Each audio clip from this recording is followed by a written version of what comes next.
Welcome back, everyone. It's here. And today I've got some r/BestOf for you all. As per usual, I'll be reading you the posts, giving you my opinions, and I hope you do the same down in the comments below. And without further ado, let's jump right into it. This post was collected by Glumcraft4652, posted to r/relationships by user Kinda Brokenhearted, September 12th, 2015. My 28 female husband, 26 male, took his ex's 26 female side, kissed her, and went to a bar with her to spite me.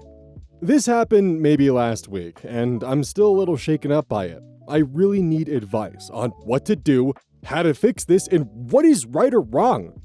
So, my husband's good friend was living with us over the summer.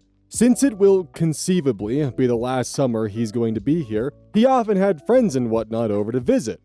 Well, the night before he left, friend invited over a ton of his friends and his sister, who also happens to be my husband's long-term ex-girlfriend. They were pretty serious, dated from when they were 15 to 19. She immediately starts acting like nothing has changed between them, like she's still his girlfriend, behaving cutely, asking him to do things for her, etc.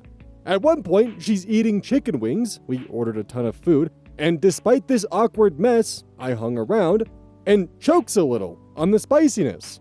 My husband offers her a paper towel, and she thinks her sky bear. This is when I ungraciously flipped my shit. I tell her not to call him that, and she needs to leave right now. My husband immediately bridles and stands up for her. No, she doesn't. She's not going anywhere. I'm a little stunned. I have no idea what to say, but I back down, not wanting to push him. Okay, she doesn't have to leave, but I'm going. And it's weird that the person in this situation who's the wife has to leave. Fine, he retorts and tells me he and his ex and his friend are all going to the bar. And no, I'm not invited. I leave and go to bed, but before they go, I go down to use the bathroom and see him and his ex kissing. Mortified, I run back to bed. He joins me about 3 hours later, well past midnight. I ask him why he's acting the way he has been, and he admitted he just didn't like me reacting so strongly against his ex, and my tone irked him. We fell asleep, and I have no idea what to say or do. Apparently, my irrational bitchiness drove my husband to kiss his ex and go out with her to a bar for a few hours without me. Now, what the fuck do I do? Too long didn't read, I acted like a bitch to my husband's ex. He reacted strongly to my negative behavior, kissed his ex, and left to go to a bar to spite me. His exact words. Now what the fuck do I do? /relevant comments. Flubbergard. Schedule a consultation with a divorce attorney, and I don't mean that to be cheeky or funny either. That kind of cold, intentional disrespect and cruelty is just mind-boggling. User anal glaucoma comments. He wasn't even apologetic about it. He blamed OP's tone for his despicable behavior. Commenter, boo, you whore. Comments. Apparently, my irrational bitchiness drove my husband to kiss his ex and go out with her to a bar for a few hours without me. No. Your husband being a shitty person drove him to kiss his ex. You did absolutely nothing wrong. You're his priority. She isn't. His reaction to you being uncomfortable with how she acts around him is bizarre. He was more concerned about his ex than his own wife. Let that sink in for a moment. If I were in your place, I would leave. Why? Because the moment he sided with her plus kissed her meant he lost respect for you and your marriage. Who's to say this won't happen again? People don't just go around kissing their exes because their wife got mad at them. Burly Q Girl comments. Most men don't respond to their wife being rude to another woman by almost instantly making out with the other woman. I'd be pretty surprised if this was the first instance of inappropriate behavior between the two of them. Before we got to the kissing, I was going, oh, well, maybe she didn't realize she was being overly flirty and inappropriate. You're right, you could have set some boundaries in a more low-key way. But hell! Clearly, she did realize exactly how girlfriendy she was being, and clearly, your husband was on board with it. And he supposedly did it to spite you? I hope he doesn't feel like that mitigates his behavior at all. There's not a, it's not cheating if you're doing it to piss off your spouse, LOL, rule. Deleted user comments, I think you mean your ex kissed his ex. This guy is garbage. Divorce and go be happy and appreciated properly elsewhere. Editor's note, OP made 2 edits to the main post. I placed it separately due to obvious reasons. Edit. Based on all your reactions, it gave me the courage to confront my husband. I really don't know what to say. He was completely confused. He told me such an event never happened. He hasn't talked to his ex in years, much less kissed her. And he would never think of inviting her over without consulting me would be okay. I texted his friend, and he didn't remember ever doing something like this either, inviting over a ton of people and sister. I even texted a person invited over. He kind of laughed and said he hadn't been over to our house in months. I texted him the same time I was texting husband's friend, so there was no way for them to collude. I am so scared. Edit 2. My husband came home. He was scared when he saw the mess I made. He thinks this is serious. He gave me a NyQuil, and I'm getting ready for bed. I'm going to bed. There's nothing more to say tonight. Good night. Thank you. Goodbye. I'm going to give him my phone. Top/relevant comments after the edits. You/popcorned. Wait, what's up with that edit? Either you just dreamt all this, OP, or they are gaslighting you. Either way, I'm confused. OP responds, I don't know. I'm really scared right now. Deleted user. Or check the garbage for the old food containers. And how is the food paid for? If not cash, there's gotta be record of it somewhere. OP responds, there's nothing there. There should have been a big mess from the party, but I can't find anything. I would have remembered cleaning up and feeling pissed about it, but there is nothing but normal garbage from the week. There's no extra dishes left places. There are no leftovers. And there was a ton of food, like 3 pizzas in 5 boxes of wings, plus someone brought Chinese. And there was a ton of soda. And now, I can't find any of it. The paper towels aren't even out of place. They're full, just like I left them. Oh, Jesus, I am so fucking scared right now. I swear to God, I'm not fucking crazy. I'm really not. Deleted user comments. That edit is so weird. Either you're having a dream or everyone just played along with your husband's scheme. OP responds, I don't understand. I'm really scared. Do you mean I dreamt the whole thing or I'm dreaming right now? I've been crying since my husband talked to me. I told him I need to sleep. I don't understand. You/mother of a mouse comments, so since nobody is responding to the update, which shocked me more than the initial post, can you give me a bit more insight on this? Would you say that you dreamt this event or really lived it? Is there a history of mental illness / did anything like this ever happen to you or someone from your family? OP responds, I may have dreamt it since I can't remember my husband's friend mentioning inviting anyone over before the event. Asking us if it was okay, which he always did before. Especially his sister, who has never come over before, or the one particular friend I texted because my husband and I don't get along with him. This sort of thing used to happen to my grandmother. I don't want it to happen to me. I don't want to tell my husband. It was probably all just a dream. I think I will ask my husband's friend's girlfriend. She wasn't here, but he may have mentioned it to her. Final update, 2 days later. Hey guys, great update. First, thank you all for your outpouring of love and support. I got on this morning and was overwhelmed by all your love, help, and compassion. You guys give me hope for humanity. And thanks to the asshole who told me I was a crazy drama whore, that my husband should dump me and get a restraining order. So, yesterday morning, my husband took me to the doctors, who asked me a lot of the questions you guys did. No, I didn't hit my head recently. No, I don't take recreational drugs. However, I have been feeling ill lately. So, the night I had the dream/hallucinations, I had taken NyQuil and Benadryl to help me sleep and not to drown in my own snot. Oh, and I also had a few hot toddies. So, alcohol. Apparently, Benadryl has been known to cause weird reactions in perfectly normal people, such as vivid hallucinations or waking dreams. So, instead of scheduling expensive tests, We chalked it up to weird drug interactions, was told to come back if anything similar happened, and to get a goddamn PCP. Husband took me home, and I slept. By the way, while I was freaking out and still hopped up on drugs, I did check the call records, and his ex's number wasn't on the call or text list. Edit, yeah. Guys, in retrospect, mixing two kinds of drugs that apparently never knew this, and thanks for telling me because I wouldn't have known, do the same thing, was really damn stupid. I won't be doing it again. Also, probably never taking acetaminophen either, judging from some of your comments. Or alcohol. Also, I'm actually really relieved I'm not alone in the whole mind trip thing. I'm sorry for anyone who experienced what I did and doubted their own reality. Too long didn't read, NyQuil, Benadryl, and alcohol should not be mixed, as Benadryl is evil. God damn, OP got visited by the Hat Man and he was feeling like a prankster that night. Good lord. Top/relevant comments. Miss the wire. Thank goodness. I was hoping you would update, so glad it looks like nothing more serious than a drug/alcohol reaction.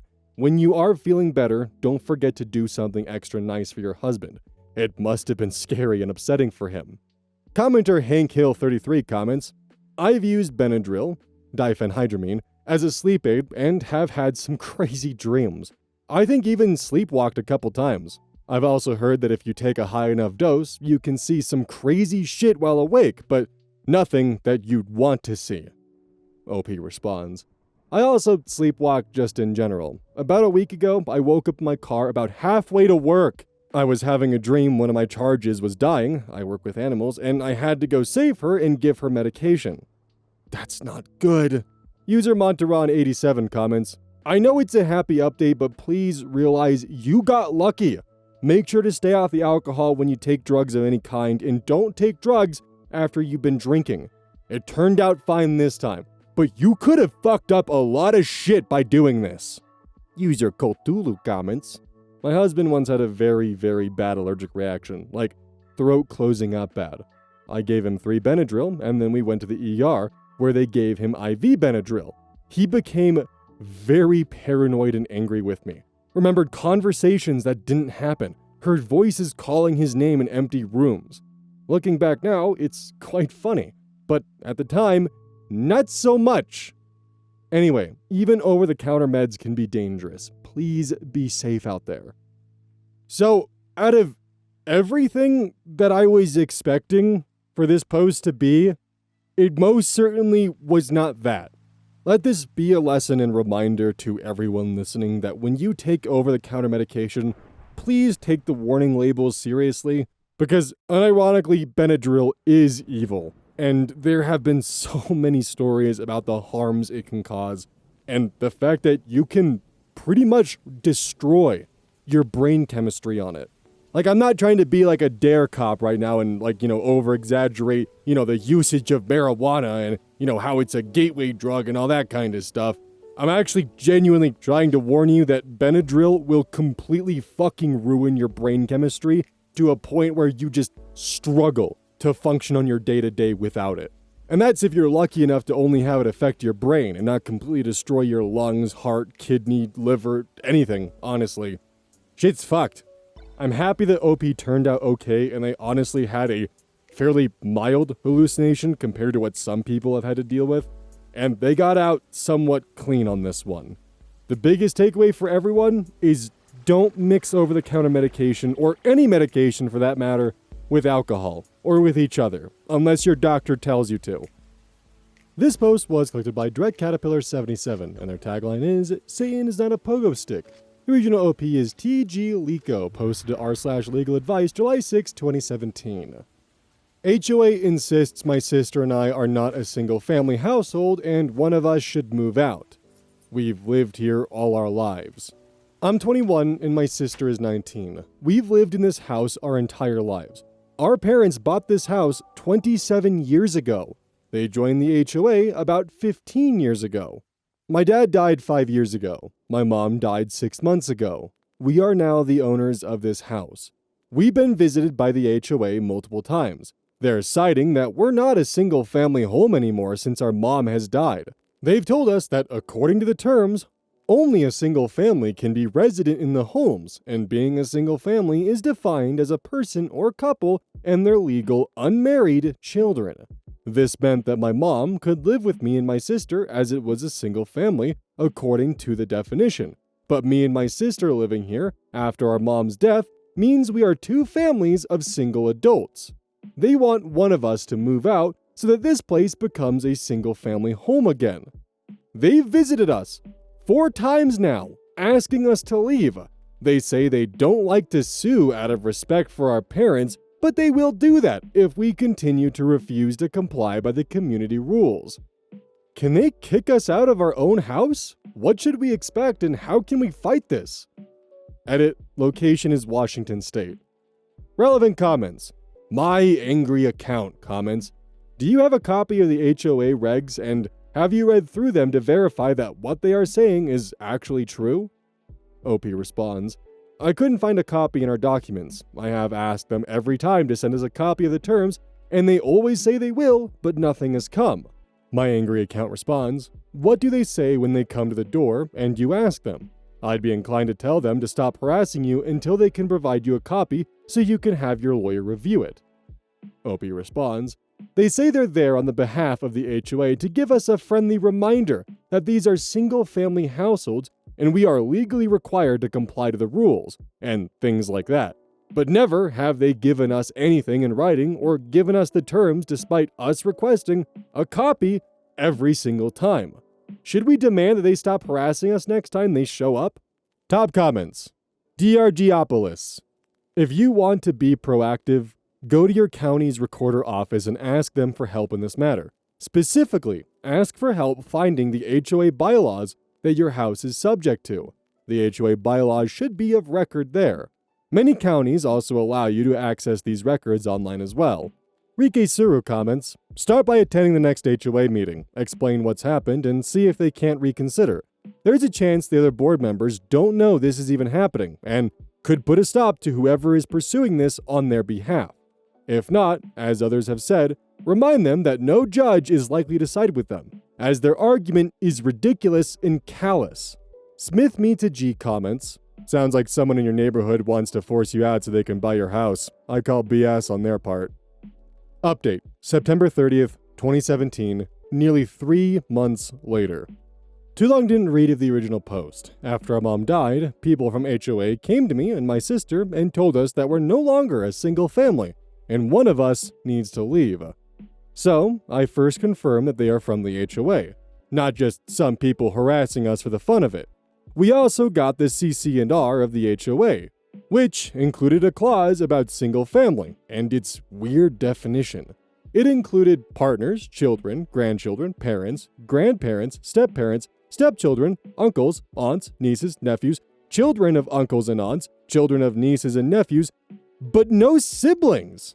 It even had a clause that said co-owners are not allowed to live there unless they are a single family based on the definition. We also received a letter from them telling us of our violation and demanding us to comply.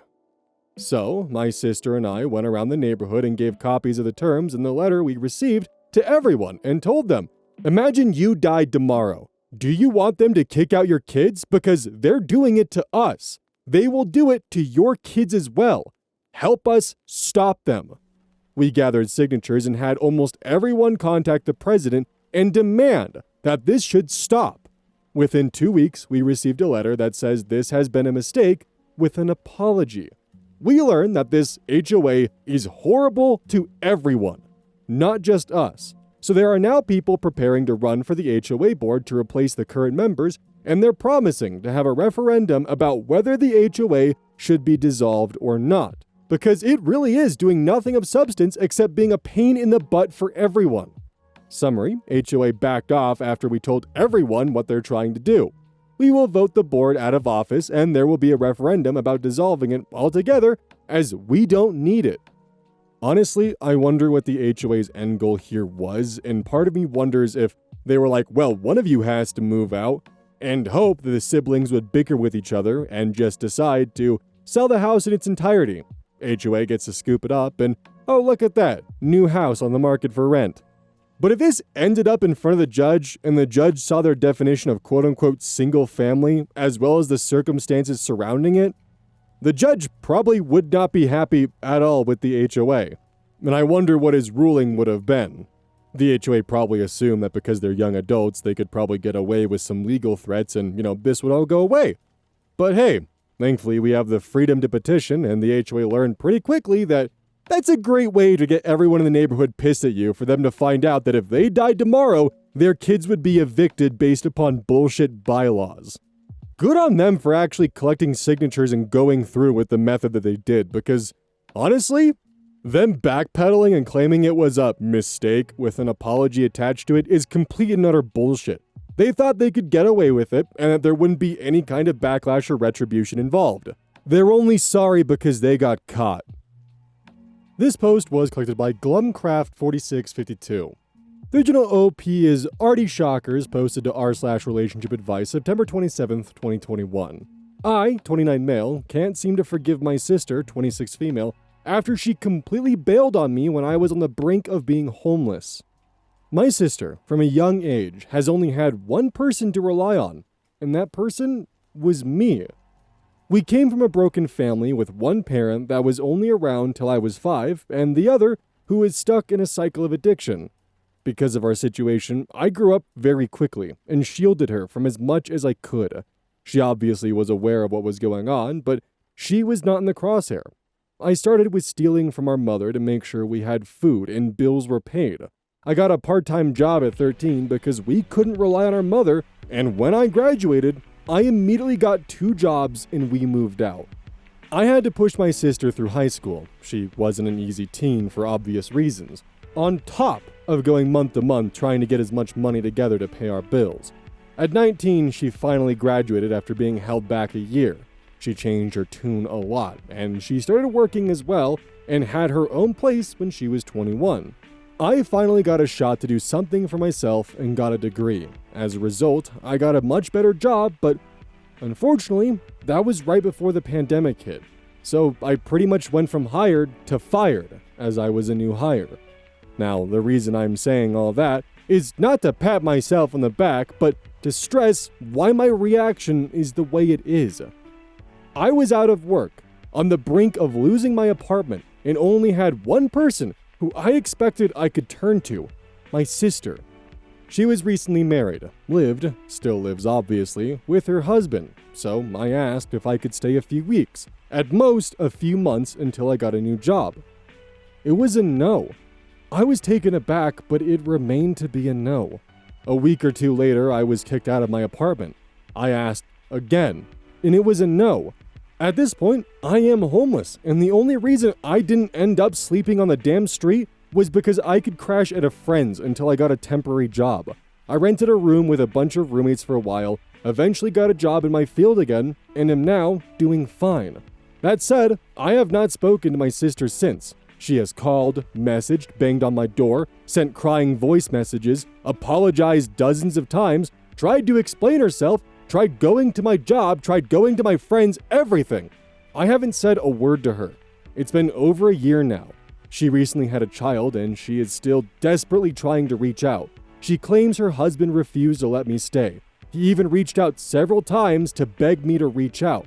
But to me, the one time I needed her, she basically tells me to fuck myself.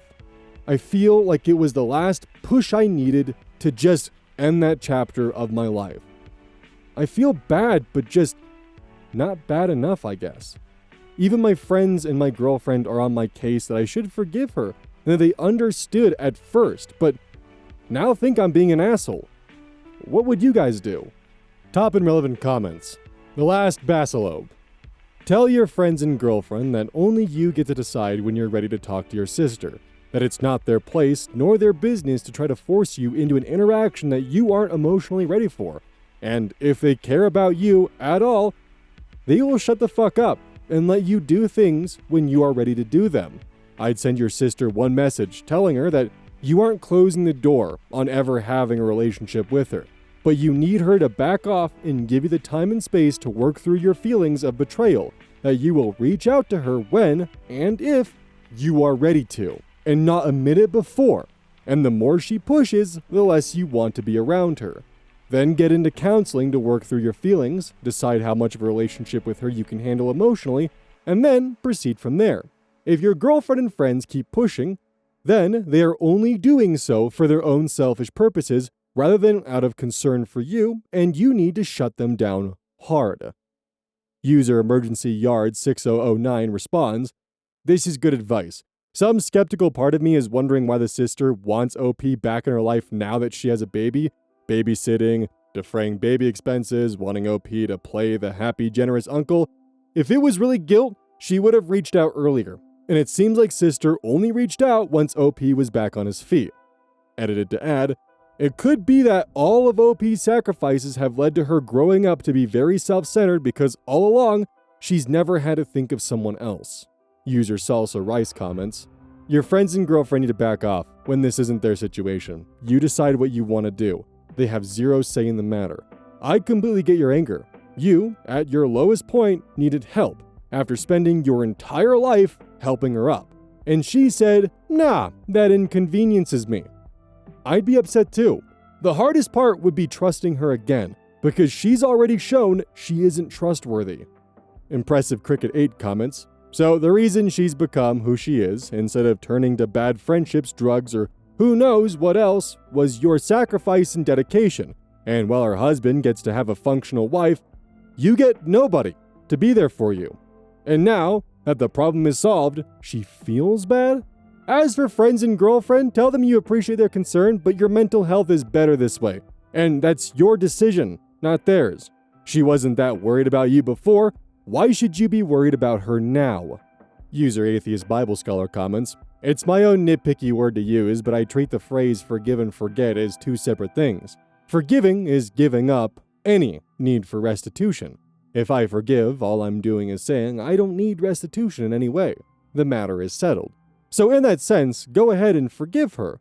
There's nothing she can ever do to make that up to you, and letting that go should be no big deal. But then, there's that forget half, which for me is letting go of bad feelings. That would be way harder for me since I don't get the feeling she regrets what she did, but that she regrets the consequences. What did her apologies sound like? There aren't hard and fast rules, but here are some non-apologies. Quote, I'm sorry that you... ... This is borderline gaslighting that implies you're imagining you've been wronged. And there's also, quote, I'm sorry I did that, but... reasons. This person also isn't sorry since they think the reasons justify what they did. They regret the consequences. That said, it's perfectly fine to only do one of them. You can absolutely forgive her, and at the same time make it clear that your relationship has fundamentally changed. Saying things can never go back to the way they were, assuming that's true, doesn't have to be done in a cruel way, and if you want to do it that way, stay no contact because you're not ready to forgive. I'd also demand an apology from your brother-in-law. If he forced her hand, he's the one that owes you the apology. User learned from experience comments, you've done everything for her you were obligated to. The one time you needed something, she failed you. I don't care if it was her spouse who initially said you couldn't stay there. She went along with it. I'd have a really hard time forgiving, and it'd be impossible for me to forget. At some point, you might be okay being superficial acquaintances, but you'll probably never be able to trust that she'd have your back ever again. Final update, 8 days later. So, I had a huge amount of people inquiring as to what ended up happening, and asking me to make an update should anything happen, and while I wasn't sure if I would or should, I eventually decided to just go ahead and do it. Let me start by apologizing to the people who commented on my post. I made my post, and it didn't seem to gain much traction at all, so I more or less stopped looking at it for about a day. I think only to figure out the next day that I had gotten a lot of comments. Unfortunately, when I decided to reply to a lot of the comments I had been reading, I realized that this subreddit blocks the comments after a certain amount of comments have been made or karma has been reached. I'm afraid I was not aware of this admittedly very odd rule, so that's on me. I did end up reading most comments and would like to thank everyone offering advice or just saying something supportive. First, to answer a couple of questions that I was unable to answer, along with addressing some incorrect comments in the previous post I saw asked quite a few times. 1. The first few no's were without reasonable explanation. I was not aware of her given reason that her husband was not okay with it until later. 2. She did not know she was pregnant when she declined, and most of it happened before she would have even been pregnant in the first place. I mean, most of this took place over a year ago. I even put that in the post, so I'm not sure how that math would even work. 3. I'm not an anti-vaxxer or dirty or something. There were quite a few comments that theorized this would be the case for her refusal. I got my 2 vaccination shots the moment I could get them, and well, while my personal hygiene is not exactly anyone's business, I shower once a day and my apartment is spotless. 4. A lot of advice and comments seem to be from the perspective of functional families with a functional family structure. That is not the case here. The primary reason I am so gutted about this entire situation is exactly that. This isn't a case of, well, I don't want my cousin to stay in my house, he can stay somewhere else.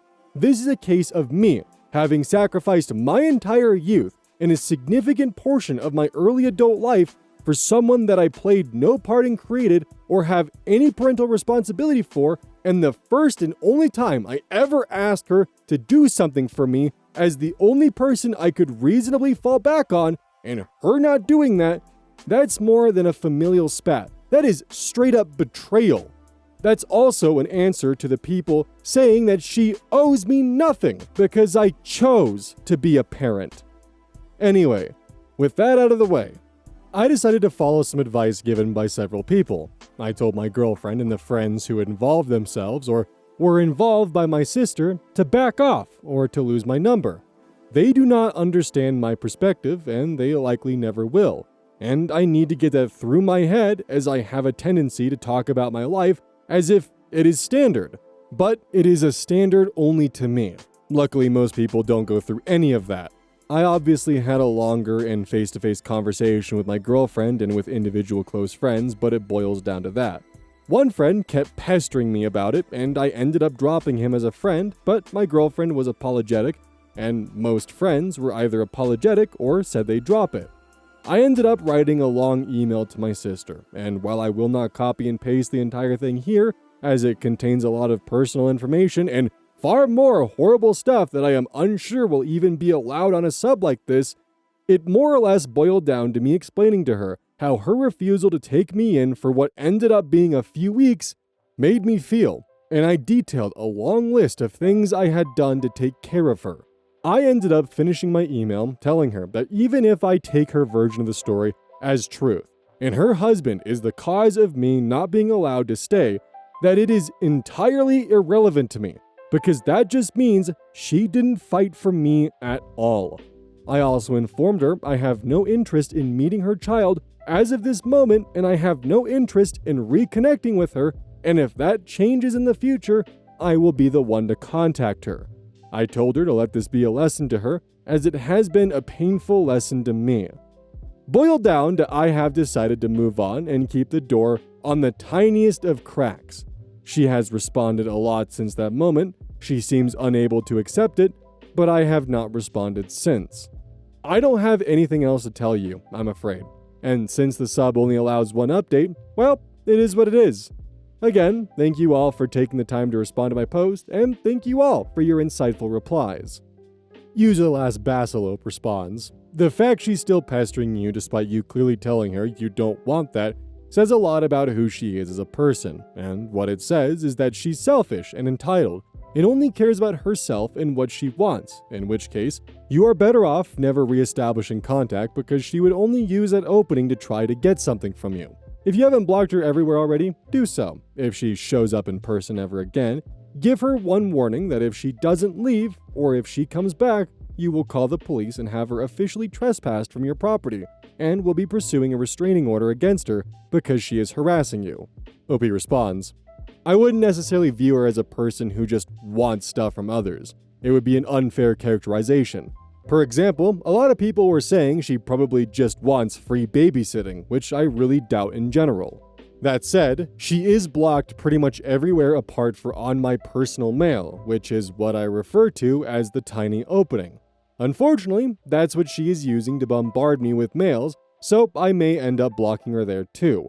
If it was unclear, however, I am certainly not thinking of reestablishing anything anytime soon. Talking years here. Mini Souffle comments, "Wow, I totally get why you would feel not only betrayed but also extremely hurt. I think it's crazy that people would sum it up to you your sister doesn't owe you anything. You expect your sibling to be there for you, period.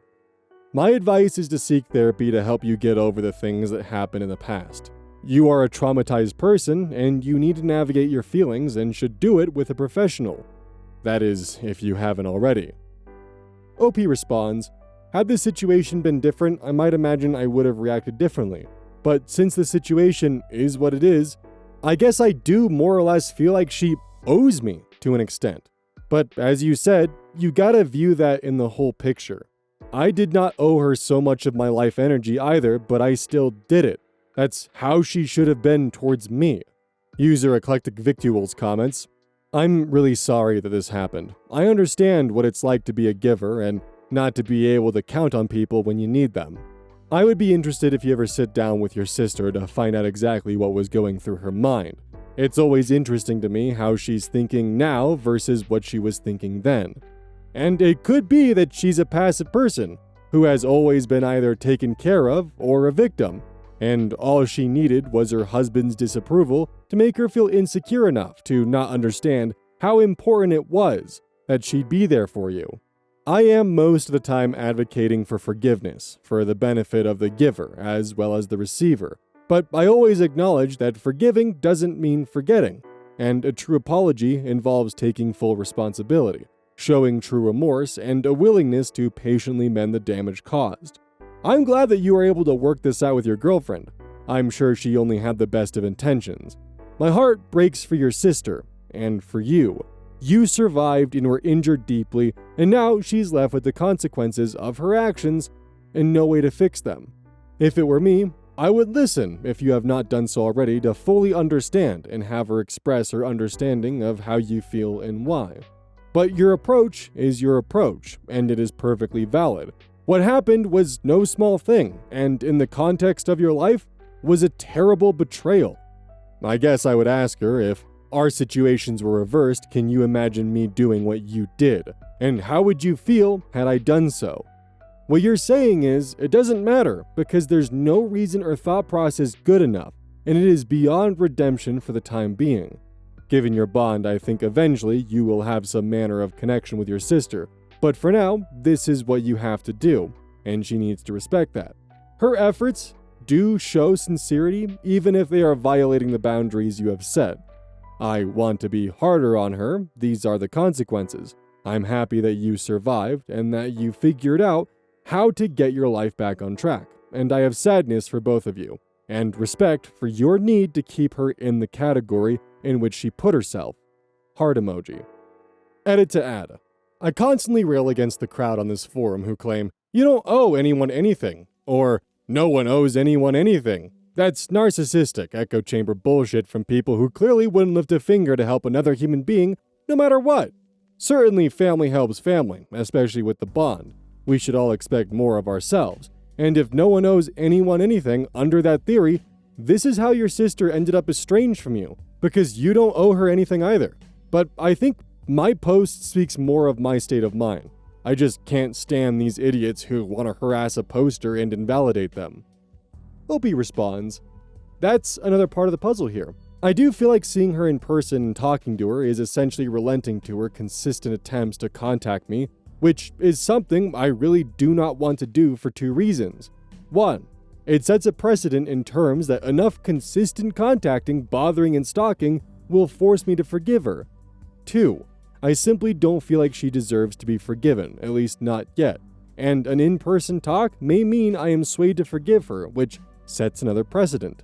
At this point, however, she shouldn't have to worry about whether I would have done the same.